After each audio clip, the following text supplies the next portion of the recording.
வணக்கம் மக்களே. நம்ம பார்க்க போகிற திரைப்படம் சொன்னதோட பேர் மலையாள படம் காதல் த கோர்.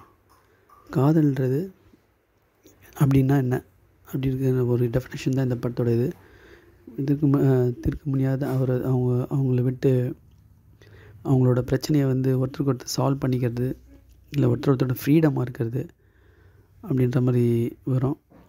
காதல்னால் ஒருத்தர் ஃப்ரீடத்தோட எல்லையை தொடுறது, அவங்க ஃப்ரீயாக இருக்கிறது, அவங்க காதல்ன்றது விடுவித்தல், தன் தேர்வை நோக்கி அவங்களை செல்ல அனுமதித்தல், விருப்பம் போல் இருத்தல், பல பரிமாணங்களை இது பண்ணுறது. இந்த படத்தோட டைரக்டர் பார்த்திங்கன்னா ஜியோ பேபி. அவங்க த இந்தியன் கிரேட் கிச்சன், அந்த லேடிஸு கிச்சன்லேருந்து அவங்க இதுவாக வரத மையமாக வச்சு எடுத்தவர். இந்த காதலுக்கு சில வறுமுறை பரிமாணங்களை அணுகும் படைப்பை கொண்டு வந்திருக்காரு. கேரளத்தில் டிக்கோய் கிராமத்தில் நடுத்தர வயது தம்பதிகளான மேத்யூ தேவசி, மம்முட்டி, ஓமனா, ஜோதிகா மற்றும் மேத்யூவின் தந்தை வசிக்கிறாங்க. இத்தம்பதிக்கு ஒரே மகளான ஃபெமி. அவங்க அனகா மாயரவி கல்லூரி விடியில் தங்கி படிச்சுட்டு வராங்க. மேத்யூ வீட்டை போலவே குடும்பத்தை தமோனம் நிரம்பி கிடைக்கிறது. இடதுசாரி கட்சி ஆதரவான மேத்யூ கிராம பஞ்சாயத்தில் உள்ள 3வது வார்டில் இடைத்தேர்தல் போட்டியிட விண்ணப்பிக்கிறாரு. இத்தேர்தலில் பிரச்சாரம் தொடங்கும்போது மேத்யூ கிட்டேருந்து விவாகரத்து கோரி நீதிமன்றத்தை நாடுறாங்க ஓமனா. அவங்க தாக்கல் செய்யும் மனுவில் மேத்யூவோட பிரச்சனையை அதில் இது பண்ணுறாங்க. அதனால் டைவர்ஸ் கோர்றதா அவங்க சொல்கிறது அதிர்ச்சியாகுது. அந்த தேர்தல் நேரத்தில் இந்த குடும்ப பிரச்சனை சமூகத்தில் இஷ்யூ ஆகும்போது என்னென்ன பாதிப்புகள் இந்த மேத்யூ கடுமையாக பாதிக்குது. இதில் 2 பேரும் விவாகரத்து செப்பரேஷன் படம் மாதிரி தான்.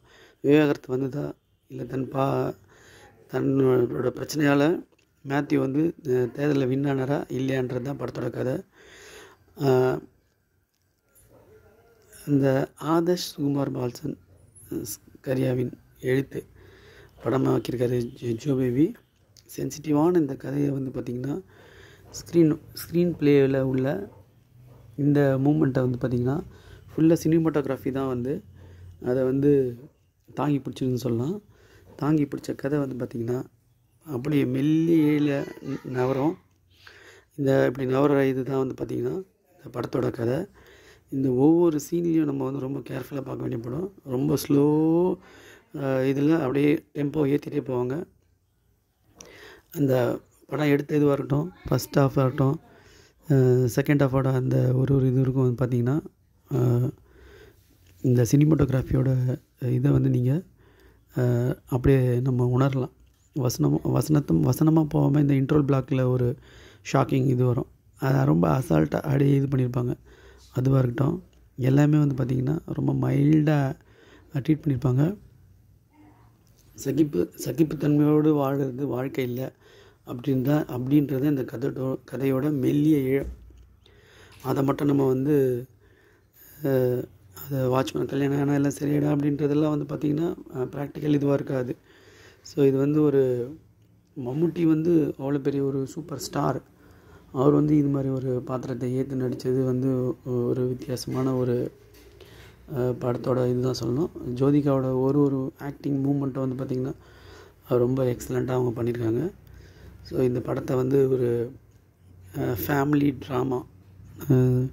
ட்ராமா பேசிக்கான ஒரு ஜானரில் உள்ள படம். இது குழந்தைகள் இல்லாமல் ஒரு அடல்ட்ரி மூவியாக பார்க்குறது ஒரு சொல்லலாம், பார்க்கலாம். குழந்தைங்களோட பார்க்க வேண்டிய ஒரு திரைப்படமாக இதை நம்ம எடுத்துக்க முடியாது இல்லைங்களா. ஸோ இது ஒரு மெச்சூர்டு பீப்புள் பார்க்க வேண்டிய ஒரு படமாக இதை காதல் த கோரை நம்ம இங்கே பதிவிடலாம். நன்றி.